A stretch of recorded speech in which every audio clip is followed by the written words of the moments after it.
February or March staff assembly. It's a December one. We are more energetic and looking forward to the holiday. And I always say, holiday comes from holy day, which means this is separated for me, and this will be different. Or even vacation, we will vacate now, we will make empty. Just 2 or 3 more weeks to go, colleagues. It's great to welcome you, colleagues, at our final staff assembly of the year.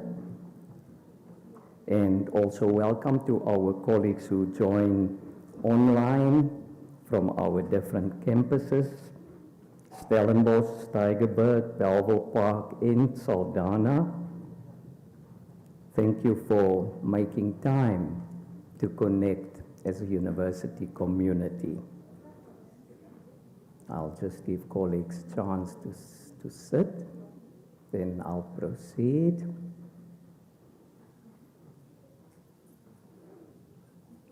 So this is a staff assembly. It means we assemble, we get together, we commune. And colleagues, we will give you opportunity to send questions or comments during the session to ecoms@sun.ac.za. And some of you have sent questions beforehand, and that will be addressed. Before we proceed, we do have our colleagues of our interpretation services here, and I would like to give opportunity to them for a short introduction, and those of you who specifically need a device can then interact now with them. Collega's vir julle.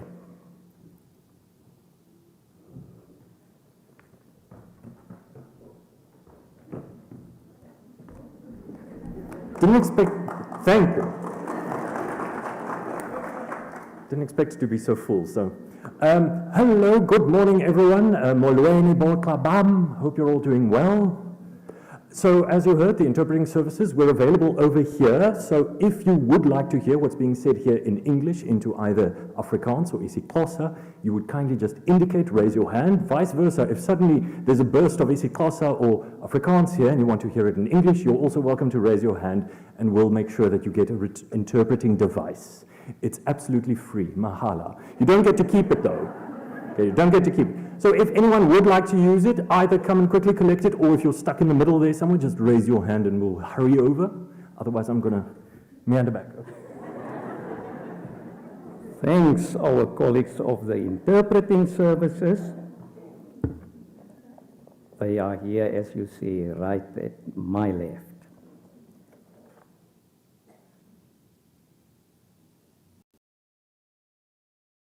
Let me move it on. I just need some technical help here. I cannot move it on.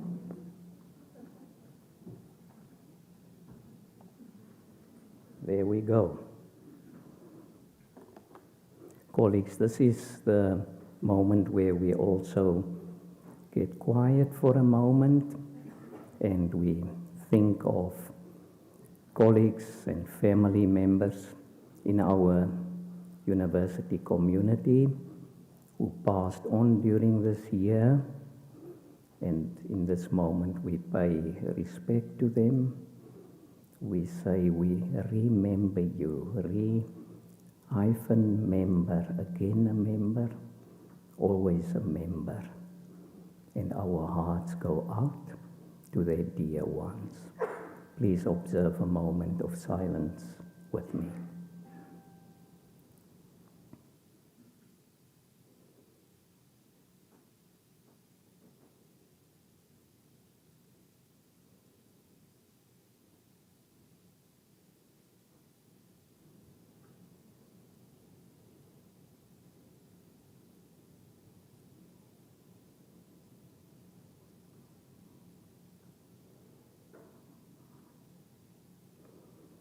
Thank you, colleagues.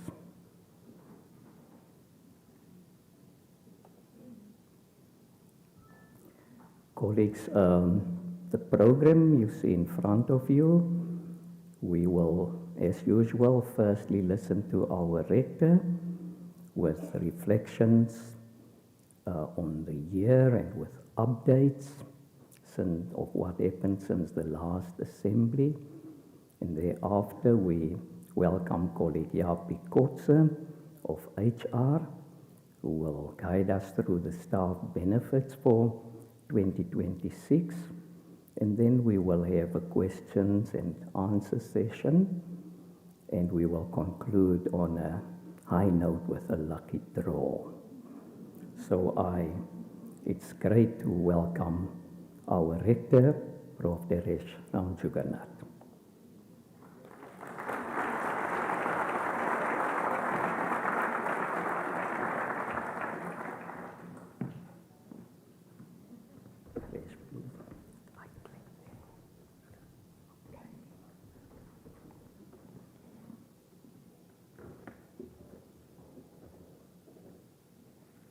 Thank you very much, Prof.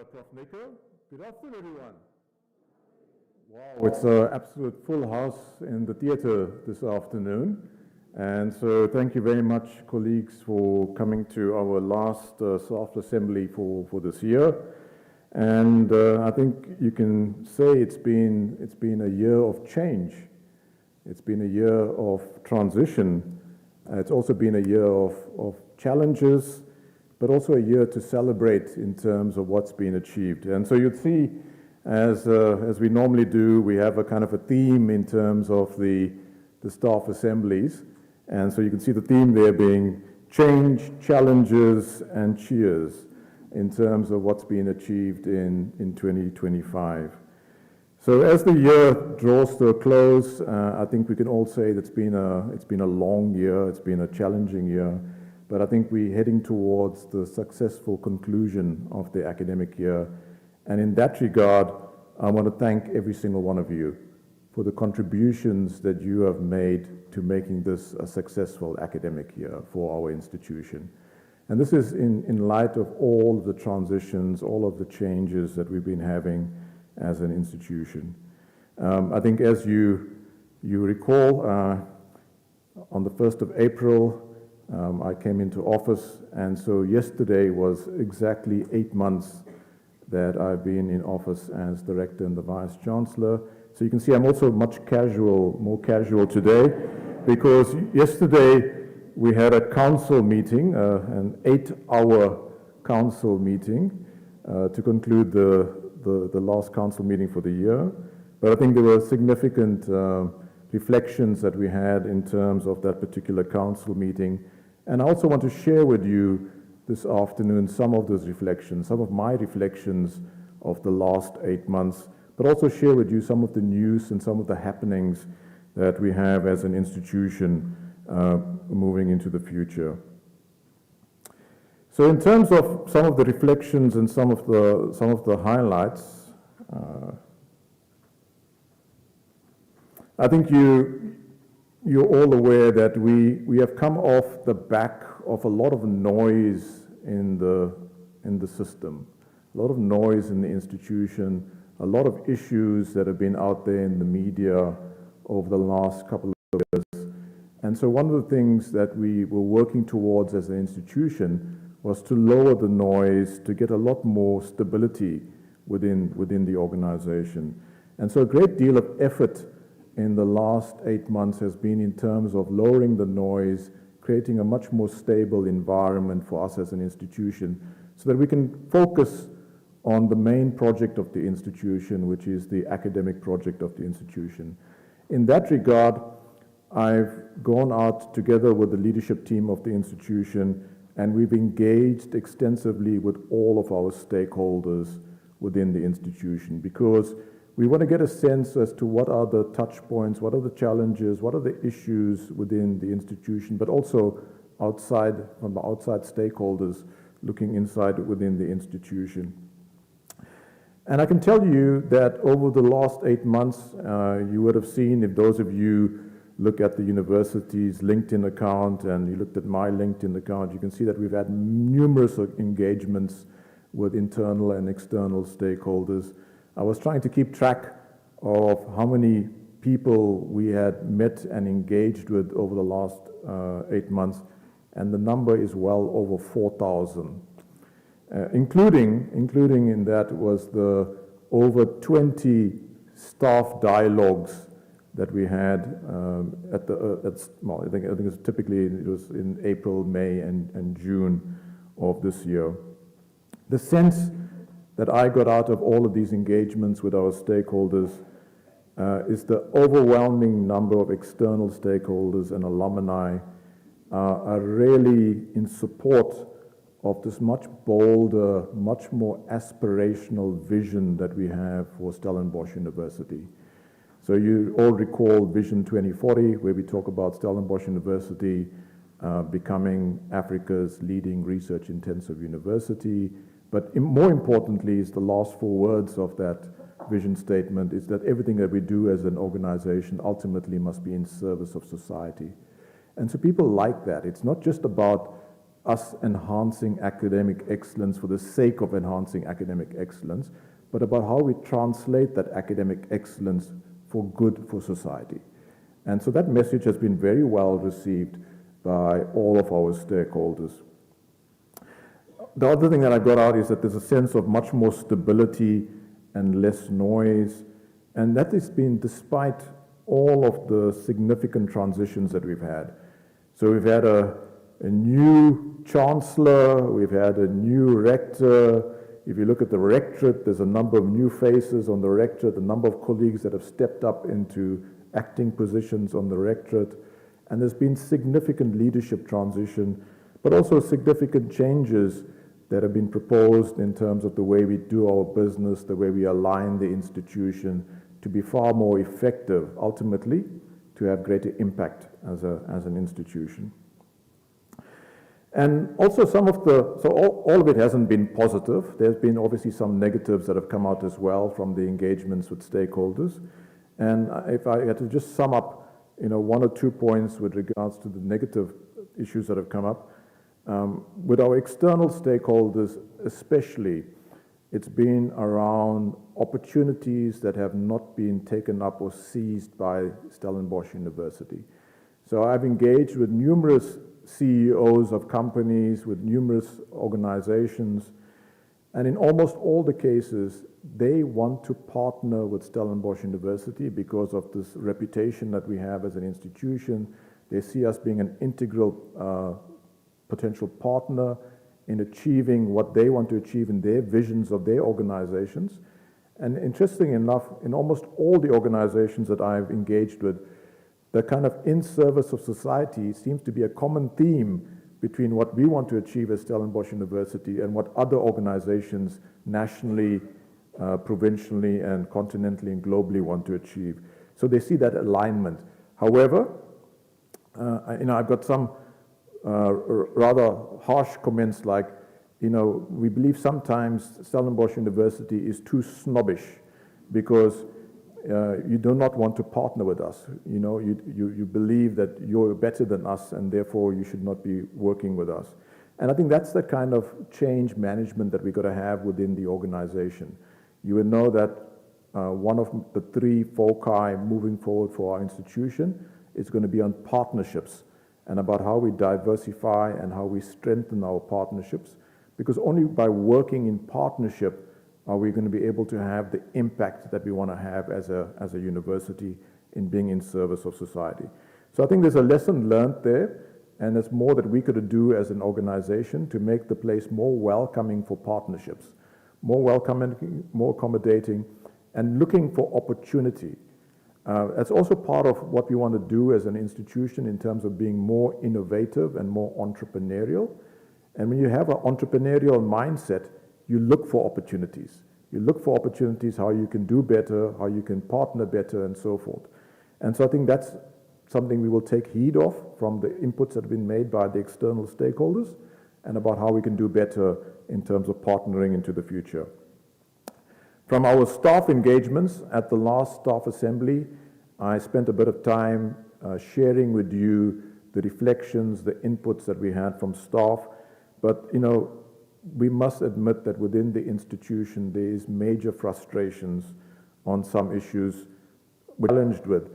And it speaks to the way in which we do change management on the changing of platforms and systems within the system, within the institution. And so there's a lot more work and there's lessons learned in that regard that we have to take forward. There were a number of issues that came out around HR, and I shared with you at the last staff assembly that Council has taken this to heed. We've also, in terms of our budget allocations, looked at additional resources that we're putting into the institution from a staffing point of view, in terms of resource point of view, so that we address these kind of HR issues that are coming to our attention as an institution. We still have a culture of mistrust. That's came out very clearly in the dialogues. And there's a sense of bullying and there's a sense of victimization. And that is a culture change issue as well. You know, I shared with you that what we want to do is we want to move our institution to being a lot more humanizing, to creating an enabling environment where everyone within the organization feels that they can flourish and they can thrive, because every one of us needs to make a contribution for Stellenbosch University to be successful. And I can assure you that we've spent a lot of time with our HR colleagues in this regard, planning and strategizing as to how do we address all of these issues that our staff are bringing to our attention as an institution. And you would see in the course of early next year, but it also started this year in terms of a number of new policies that are being put in place to address the issues on bullying and victimization. We want to create a far more open, engaged atmosphere where people can voice themselves and these kind of issues can be put onto the table. Because the only way we're going to resolve issues is to understand the issue, and it means that we've got to work together in terms of resolving and moving forward. Stellenbosch University is very favorably viewed by numerous international organizations, good international reputation, significant opportunities for partnering on the African continent and globally. And I think many of you would have seen in the media that South Africa hosted the G20 recently, and you would have seen a number of government delegations that came to Stellenbosch University. A number of governments have identified Stellenbosch University as a key partner for their regions and for their institutions. And that's been a very positive thing for our institution. And it speaks to us becoming an institution that has greater impact, not just regionally, but also continentally and globally.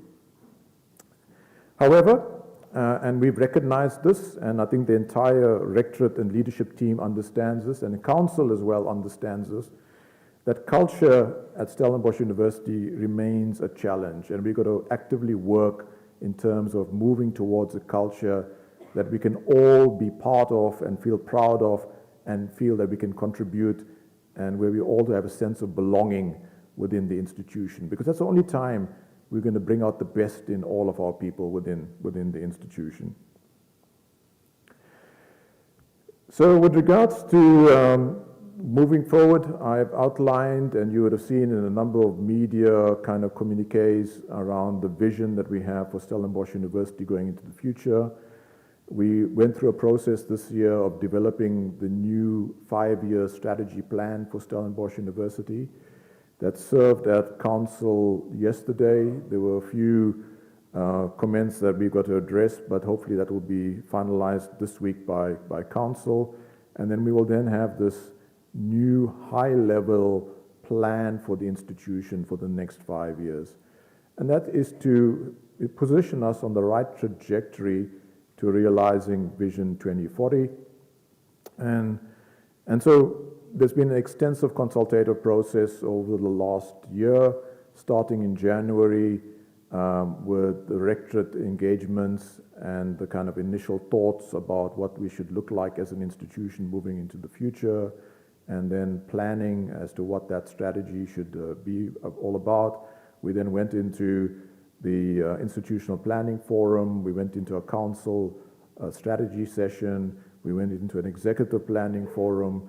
We went into various consultations with university stakeholders, including all of the faculty boards. All of those inputs were taken into account, and that resulted in the final strategy plan that we now have for 2026 to 2030.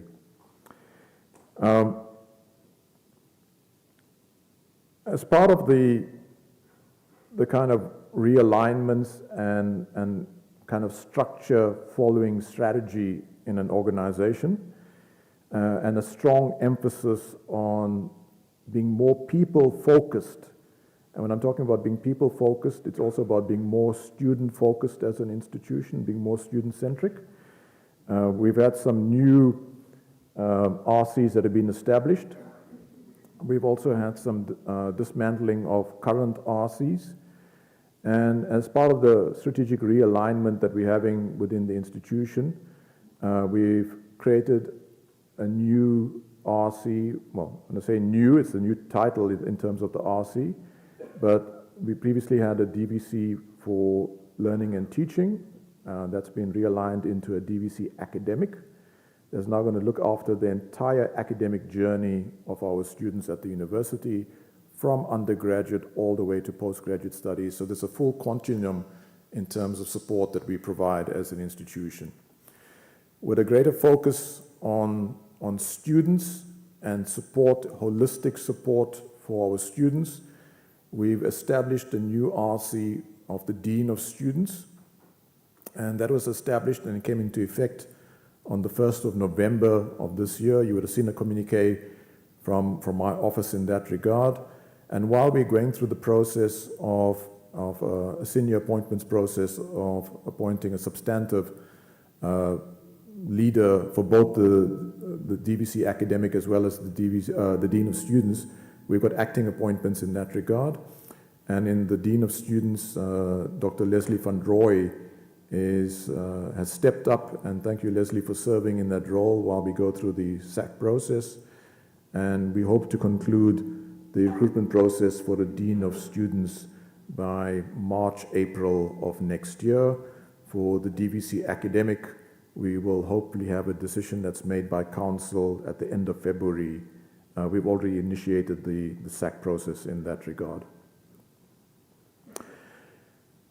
Part of the kind of vision moving forward is to have champions within the institution that address areas that we really want to take forward as an institution. And so I shared with you that we'll be appointing pro-vice chancellors. These are kind of tutelar positions within the institution, very much like a chancellor, but they champion and they drive particular initiatives for the institution. And we've started off by appointing 2 pro-vice chancellors in 2 very important areas for us moving forward as an institution. I think with all the frustrations that we have with institutional inefficiencies, we're looking at the ways in which we can make our institution more efficient. And so we've created the position of a pro-vice chancellor of institutional efficiencies. And Professor Wikus van Niekerk has been appointed as the pro-vice chancellor for institutional efficiencies. It's to ensure the university systems are efficient, they're effective, and aligned with our institutional goals, enhancing productivity, enhancing service delivery, and importantly, stakeholder satisfaction. We want to make sure that we reduce administrative burden and that frustration of administrative burden within the institution, and try to use technology and enhance our business processes as well. Talking about using technology, we've created a second Pro-Vice Chancellor position for Pro-Vice Chancellor in Artificial Intelligence and Quantum Technologies.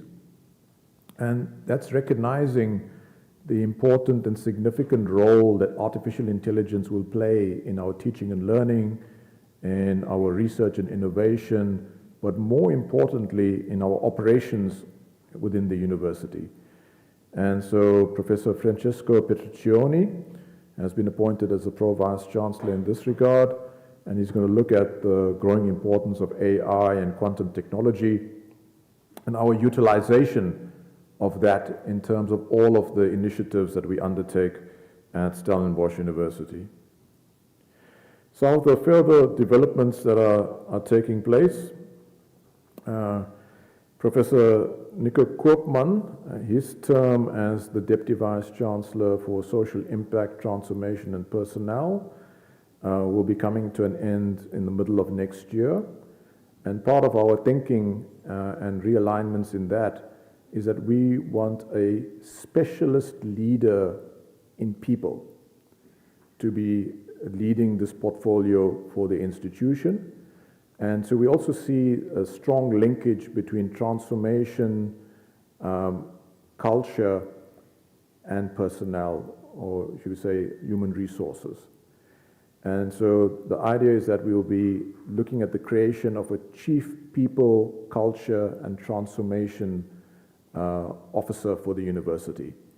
And this is to really drive the kind of people strategy for Stellenbosch University. So I shared with you previously that I'm frustrated that our worst performing strategic theme is employer of choice. So there's a lot of work that we've got to do as an institution to really up our game in terms of really calling ourselves an employer of choice. And so that's one of the reasons why when we pitched this to Council was very supportive of us looking at a chief people transformation and culture officer for the institution.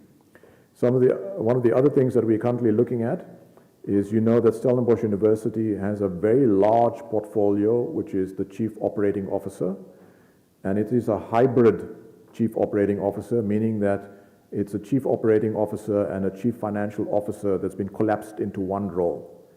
Given the size of our institution, given the number of people in that responsibility center, but also given our strategy for looking at sustainability and financial compliance, and also looking at the way we enhance operations and efficiencies within the institution, Council is supportive of us splitting the current hybrid COO role into a dedicated roles of Chief Finance Officer and Chief Operating Officer within the institution. It also makes a lot of sense because we are a 8.5 billion rand organization. That's the turnover that we have as an organization. And hybrid CEOs, typically you find them only in small organizations. You don't find them in large organizations that need a large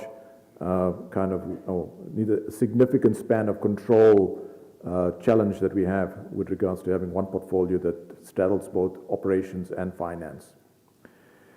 And this is all part of our objective of aligning leadership structures in support of our strategy to position us as not just becoming Africa's leading university, but also about being a little bit bolder and more ambitious to saying, can we become a top 100 university in the world? And there again, not because we're chasing rankings, but because of the impact that we want to have on the lives of people through the work that we do as an institution.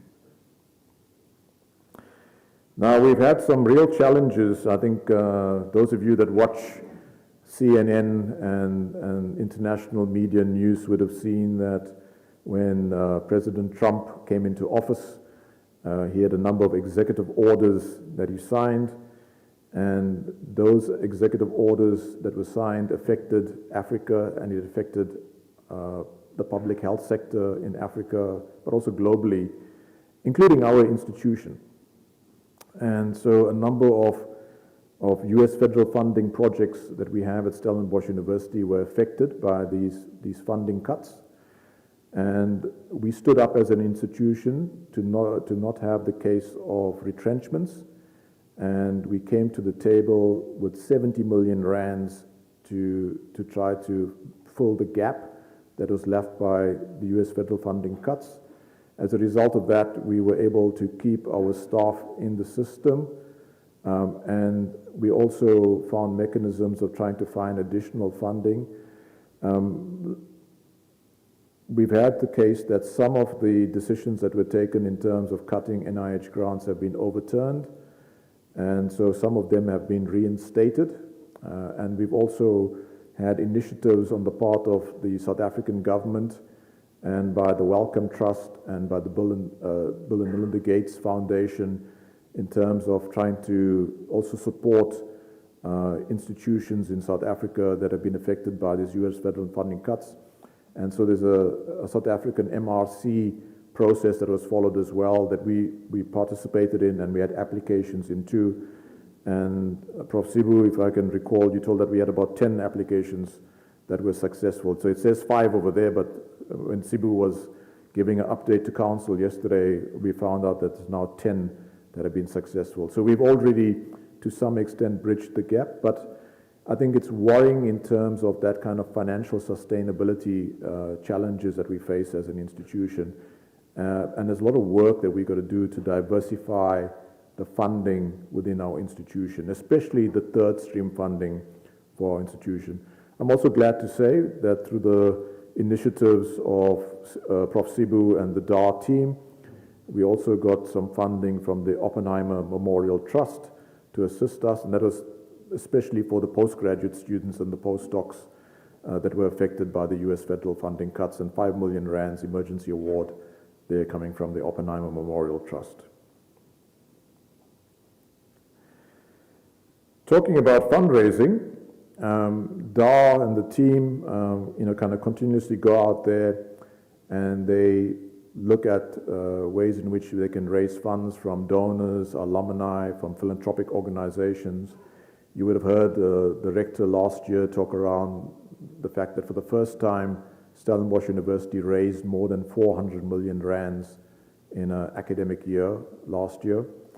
And so this is just a representation of how we're doing this year. And at the end of October of this year, we had raised just over 306 million rands. It's a little bit down from where we were last year at the end of October, but that's because we had a very large bequest that was made to Stellenbosch University of about 50 million rands last year that we didn't have this year. But you can see that, for example, we're doing much better from a trusts and foundations point of view. Corporates is a little bit down this year because the emphasis that corporates are placing isn't so much on higher education. They're putting more emphasis on early childhood development. And so it's becoming more challenging to get funding from the corporates in that regard. But also there's some lengthy periods of decision making.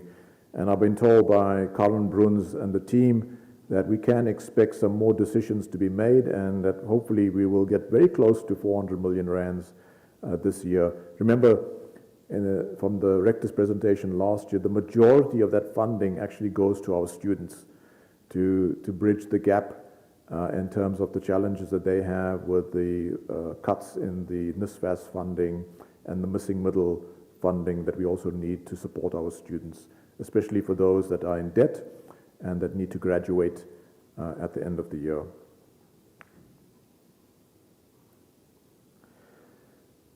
We're doing fairly well from a recognition of our academics and our researchers. So in this particular diagram, you can see, or plot, you can see the number of NRF-rated researchers that we have at Stellenbosch University.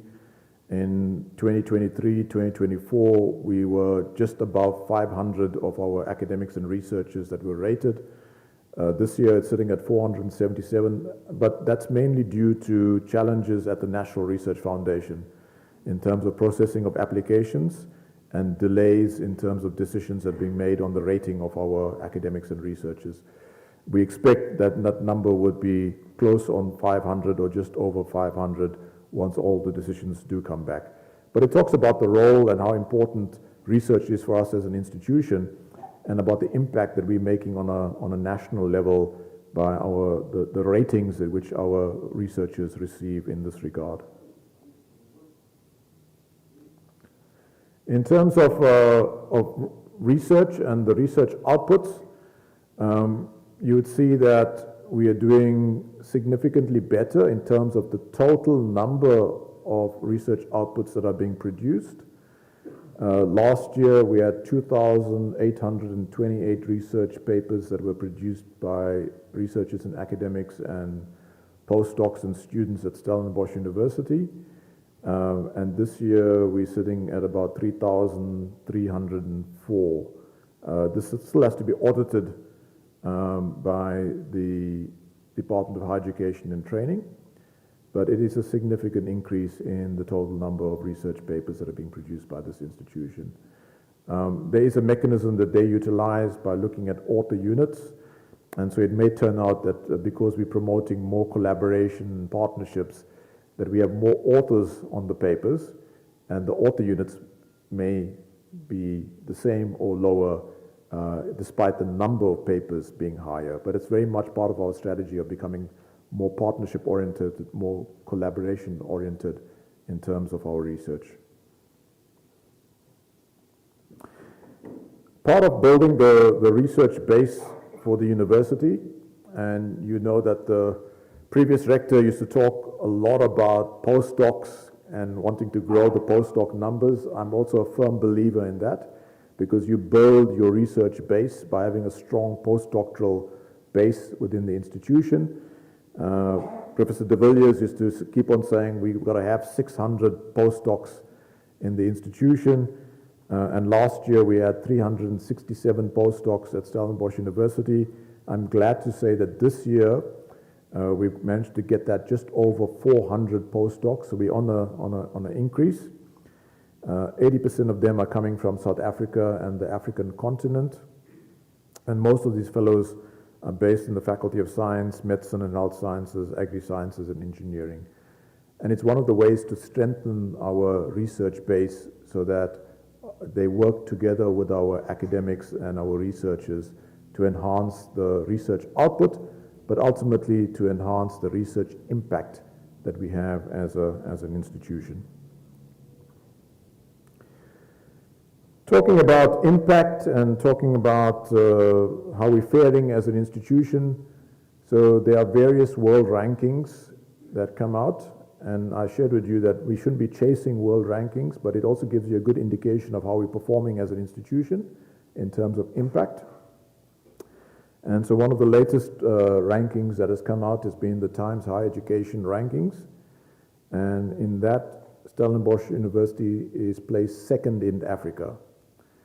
Second in Africa, and in the bracket of 301 to 350 globally. So I think we're doing fairly well in terms of, remember our vision, to become Africa's leading university, and the bolder vision to become a top 100 university. So you can see right direction in which we're moving, but there needs to be a greater emphasis on enhancement, and how do we enhance the trajectory to us becoming number one on the African continent and pushing our way into the top 100 universities in the world. That just gives you a table of just some of the indicators that are used by that particular ranking body. But you can see that we have a challenge that sometimes complacency sets into the organization, and what happens is you start to plateau or you start to go into decline. And so our emphasis in the strategic plan 2026 to 2030 is on enhancement. How do we get us back on track in terms of an upward trajectory as an institution and bettering our performance as an organization?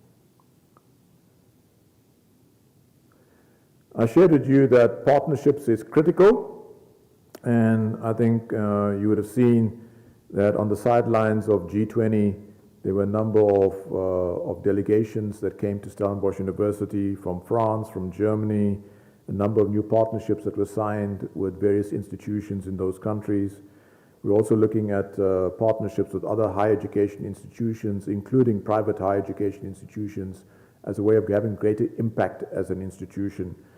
And our strategy moving into the future is looking at the way we leverage our academic offerings at Stellenbosch University so that we can have greater impact, not just through access and success at Stellenbosch University, but also in partnership with other organizations in enhancing access and success in that regard.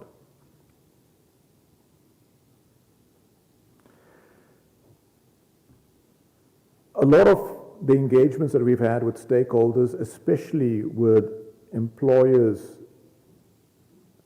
of our students and our graduates, has been on the type of graduate that we produce, the kind of competencies, the skills, and the attributes that they have, and about how relevant our academic programs are. Are they producing graduates with the right competencies, skills, and attributes to be able to go into a job and to hit the ground running? But also, jobs are changing very rapidly out there. So the graduate that we produce, we must produce a graduate that's not just fit for jobs that are currently in the workplace, but for jobs of the future, for the world of work and how the world of work is evolving. And so in that regard, last year we had a concept document on academic renewal that was put in place. It touches on all aspects around the way we do our teaching and learning and the type of graduate that we produce as an institution through the teaching and learning that we undertake. And I'm glad to say that we're starting to embed academic renewal now within the institution. So it's not just about being relevant in terms of our learning and teaching, but it's about how we do our teaching and learning, how effective that is, and ultimately the type of graduate that we produce. We want to produce a graduate that is well-rounded, that's a critically engaged citizen, and that has an impact on society. That's the type of graduate that we want to produce, and so academic renewal is critical in that regard for us to be able to produce that graduate. There's also been a strong focus on student success. We are a university that has one of the highest student success rates in the country, but we want to have more equitable student success, meaning that when a student comes to Stellenbosch University, regardless of their background, regardless of the quintile school that they come from, when they come here, their chances and probability of graduating is extremely high, but more importantly, their chances and probability of finding employment is also extremely high. So I can share with you that Stellenbosch University overall has a student success rate that's close on 90%. We have an employability, meaning employability within 3 to 6 months of graduating, that's also around the low 90s. But we've worked with a number of partners in terms of pilot projects where we can enhance this. And in some of these pilot projects, we've seen that quintile 1 to 3 school learners that come to Stellenbosch and even NSFAS eligible students, we've been able to improve their student success to 98, 99%. And their employability to 100%. So it shows us what can be done. And the lessons learned over there we'll be putting into action, because we want every single student that comes to Stellenbosch University to have the highest possible student success and employability. So we're looking at how we scale these initiatives, these pilot projects, to enhance student success and to enhance employability of our graduates from the institution. I'm glad to say that one of the partnerships that we have, which is the Dell Young Leaders Program, has been renewed by the Dell Foundation for another 5 years, and that will take another 1,500 students, NSFAS eligible students, through the program to give them that opportunity of that 98, 99% success rate and 100% employability. So I think it's a tremendous initiative, and over the next few years we'll be scaling that to every single student in this organization having that opportunity as well. Just looking a little bit forward into next year, and we've got well over 100,000 applications for places for 2026, for first year places in 2026 at Stellenbosch University. Ronel, I think what's the number exactly? 120, 130,000 probably? 109,000 applications. And that is for 6,000 first year places. So the demand for Stellenbosch University and for students that want to come to its institution is enormous. We had the case in 2023 where we overshot our numbers. I have to say that did create challenges for us. Administratively, logistically, the number of students in venues and so forth, student housing, a whole range of issues were created by that. So we're working very hard to ensure that we meet our target and do not overshoot the target, because we also were penalized as an institution in the past for overshooting our enrollment targets. Remember, we have a signed enrollment plan that we have with the Department of Higher Education and Training in this regard. But the good news is we have no challenges in people viewing this as a good institution where they want to come and study. And I think that's a good sign for us as an organization. Just in terms of that breakdown, in terms of undergraduate, postgraduate, and occasional students, you can see there it's going to be relatively the same ratios that we all have in terms of undergraduate and postgraduate, as well as occasional students moving into the future. Now at Council yesterday, Council also approved the budget for 2026, and linked to the budget approval is remuneration and salary increases. And I got to tell you in that regard, as an institution, as part of our strategy moving into the future in terms of really working towards being better as an employer of choice, we looked at benchmarking of our salaries with other institutions. We looked at what the benchmarking is with increases that other organizations are giving. And all of that information was taken into account. And I'm glad to say that the increase that will be given to staff next year from a salaries point of view is going to be well above inflation. So the projected inflation is 3.6, 3.7%. That's what is being predicted by Treasury in terms of inflation for 2026. And Council and the Human Resources and Remuneration Committee have approved a 5% increase for next year. Obviously, that's within all of the criteria that we normally apply from a human resource point of view for salary increases. So it's a 1.3, 1.4% above inflation increase. Some people may say that you could have done better. But I think we are really playing the medium to long game over here, because we can do better, but it means that we've got to make sure the university is financially sound, financially stable, because there's no use us giving a high increase now and then a year later we struggle in terms of the finances of the institution, and then we have inconsistency in the way we deal with salary increases. So I can tell you there's long discussions in that regard, and we are as an institution, first of all, ensuring the stability, especially with all the funding cuts that have happened in the higher education space. And then into the future, we want to solidify that before we start looking at really strengthening and making our institution attractive as an institution and as an employer of choice.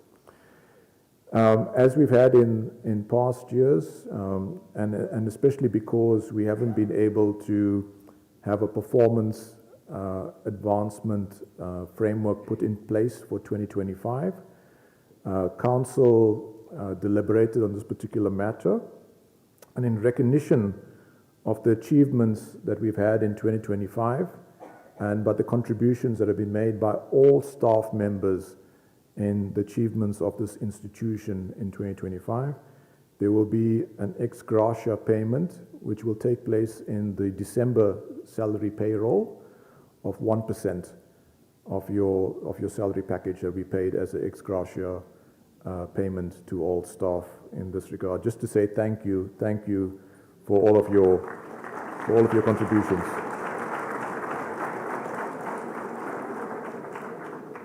The university is working towards an enhanced performance culture and a performance advancement framework, and Council in that regard is also, or is in the budget, made available a significant amount of money for performance bonuses for 2026. And so I think moving forward, that will be the mechanism by which high performance will be rewarded in the institution.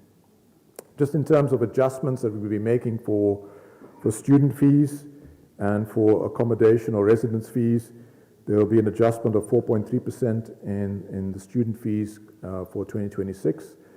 You would have seen that there's a social compact that we have with the Department of Higher Education and Training. In the social compact, government has recommended or suggested that we should increase our fees by 4.15%. We have done it to 4.3%, but that is the way it worked out when we looked at the stability of the institution and financial stability moving forward of the institution.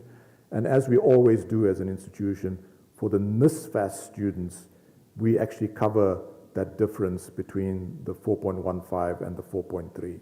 So we actually make available bursaries for the NSFAS students in that regard, so they're not affected.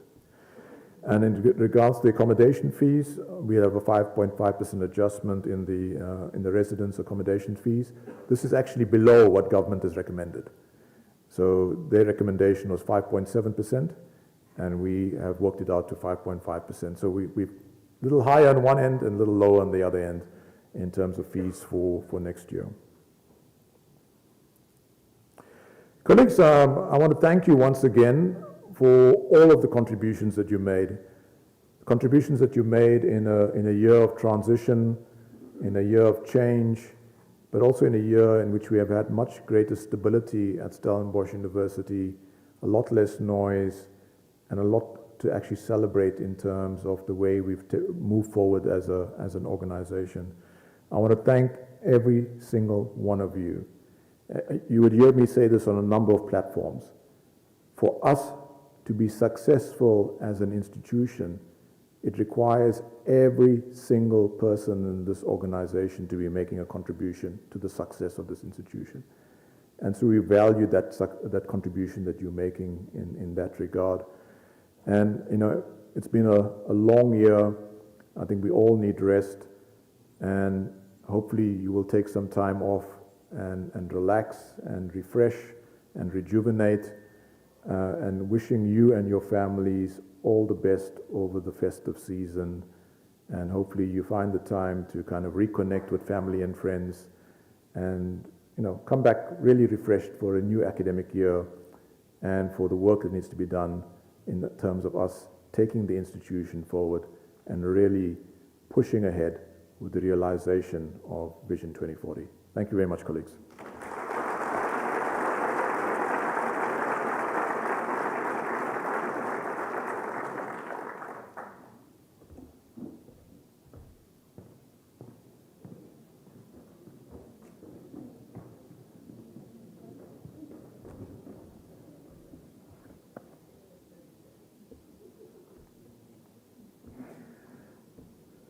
Good afternoon, colleagues. I must say it's quite daunting to sit in a full hall like this. So excuse me if I'm not at my best, but yeah, Prof. Deresh already stole all my thunder. I think as when get there, the 5%, I think it's an excellent increase. If we look at the holistic of finance of the university, the long-term stability of the university. And I think, Prof, you also played a big role in fighting for us for the 1% ex gratia payment. So thank you for that also. From our side, we do appreciate that. Just some caution there. The discretionary amount are paid in December. So it's going to be with this month's salary paid. It will be pro rata again. Like last year, if you appointed during the course of the year, it will be pro rata. And it will also be for employees that were appointed before 1 December. We couldn't get the 1 December appointees already on the system, so it will be before that. So if you're here for a full year, you'll get the 12 months 1%, and it will be based on the base formation level of your post level. Then, just also for interest sake, the base formation levels we could increase on academic side, we could increase it from 1 to 6.7%. In some cases, thanks, there was a expression higher academic scales, we could increase that to 6.7%, so that was quite good. In the PAS environment, also some of the lowest is 0.5, but also going up to 6.7%. And that's, that will help you if you were performing and it needs to be taken up to BRL on that criteria of the 2 years, and also if you met or improved the performance evaluation, performance marks of your environment. Then just some of the not so good news. The first one, the medical aid, Discovery, 7.2% increase for the year, but it is delayed for a few months. So the average increase for the year would be 5.4%. MediHelp, a bit high again, 8.4%. And I want to stress the fact here, if you want to think, if you're just thinking of changing any of your plans, even moving from Discovery or to MediHelp, we've got excellent consultants in Alex Forbes that will assist you. There's some comparisons that you can make on the web also. Rather, go and discuss that with them. That's why they're appointed to assist us before you make any wild choices of just moving down. Medical aid is getting so expensive. South African medical aid is quite good versus some of the European, even if you're looking at US medical aid that we've got. And in conjunction with that, the gap insurance that we've got, it went up with 10%, and that is due to quite a number of usage during the year. So I think the employees that is using this benefit is starting to know how to claim on this benefit, and that's pushing the utilization up, and that's why we're sitting with a 10% increase. The low income, Health for Me, always excellent benefit for those of you that can make use of that, and it's a below 8% increase, and that's on the back of, I think, years, for the last few years, we had below inflation increases of 2 to 3% increases on this benefit. SURF, just a reminder, we will take you, if you're contributing currently under 15%, we will bump you up with a 2.5% increase. But if you can't afford, you're always welcome to send us email again, and we'll keep you on the same percentage or contribution level that you are at the moment. Spouse and child, we could manage a decrease there of 8% in the premiums, so that's quite good. And please, if you do not have a qualifying spouse or child, please remember that you can opt out. This is very important. It's an expensive benefit, but it's an awesome benefit that you don't want to lose. But if you don't have a qualifying spouse or child, please come see us, contact us, and you can opt out of this benefit. The group life, currently at Old Mutual, and there we've got an increase of 6% in premiums. And again, just want to highlight, some of you, not too many, moved down from the 5 times default cover, moved down to the 1 times and the 3 times cover.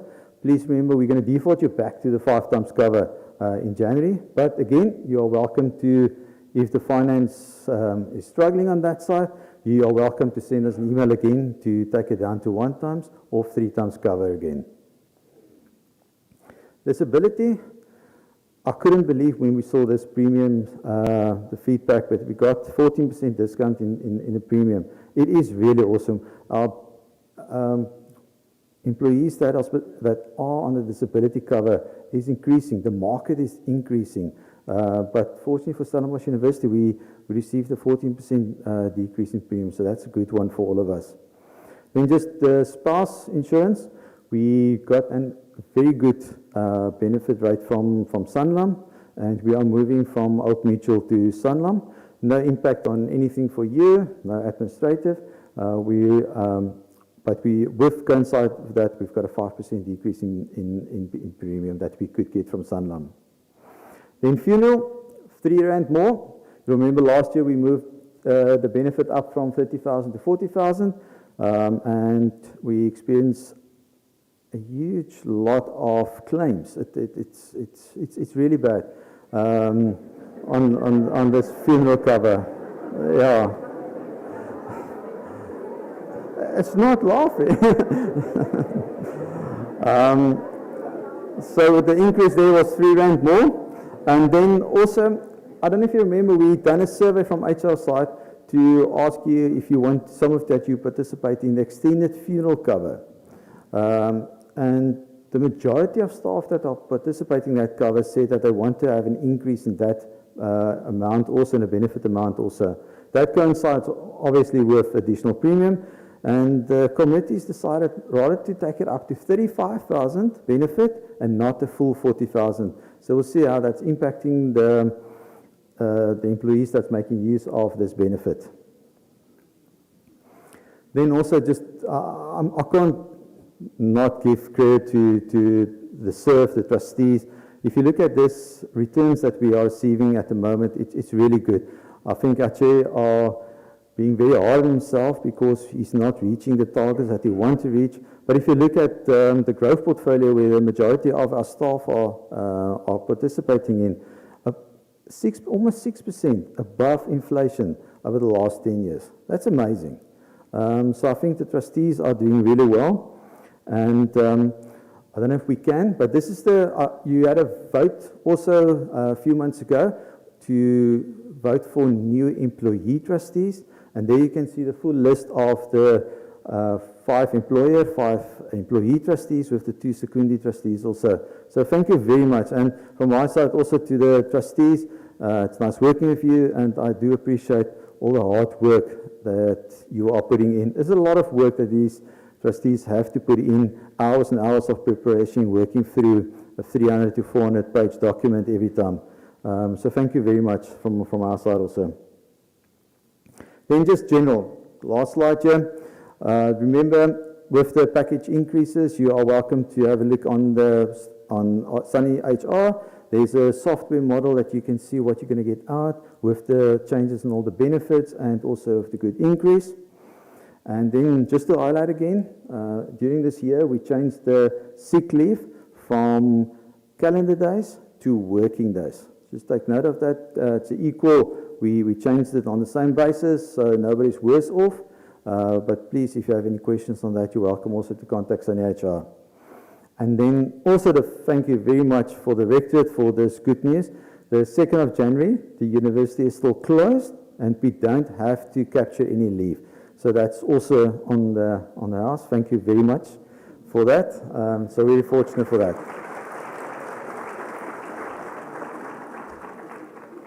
That's all from my side.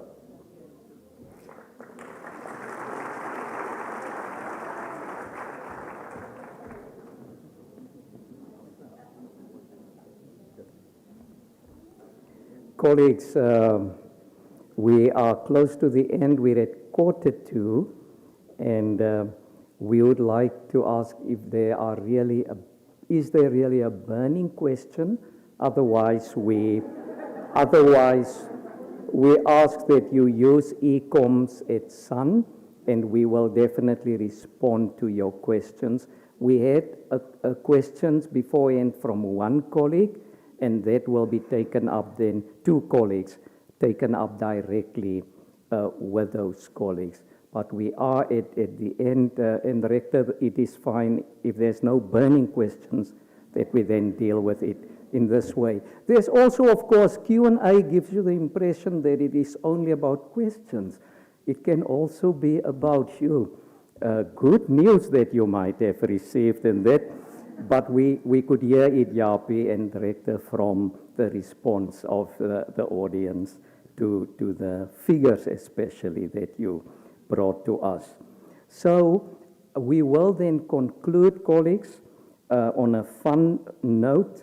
Some of you had entered the lucky draw, and this is the moment now where 5 winners will be indicated. Our technical team will do that, and if you see your name may be coming up, you may collect your prize where we will collect our food parcels as well. Our technical team.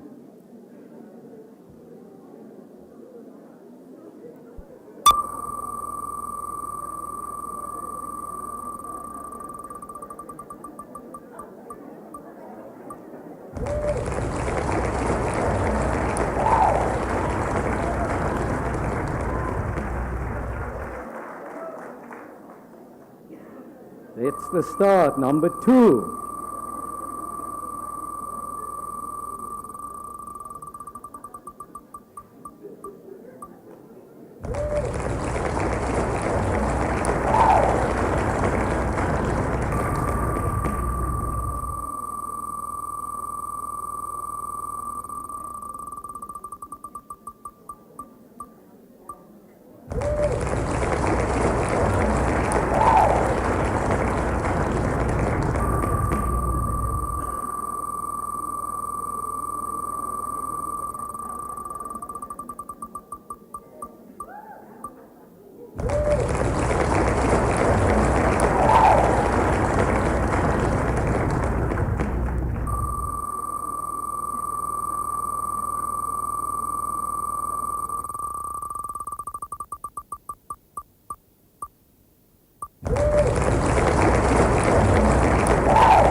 Thank you, colleagues.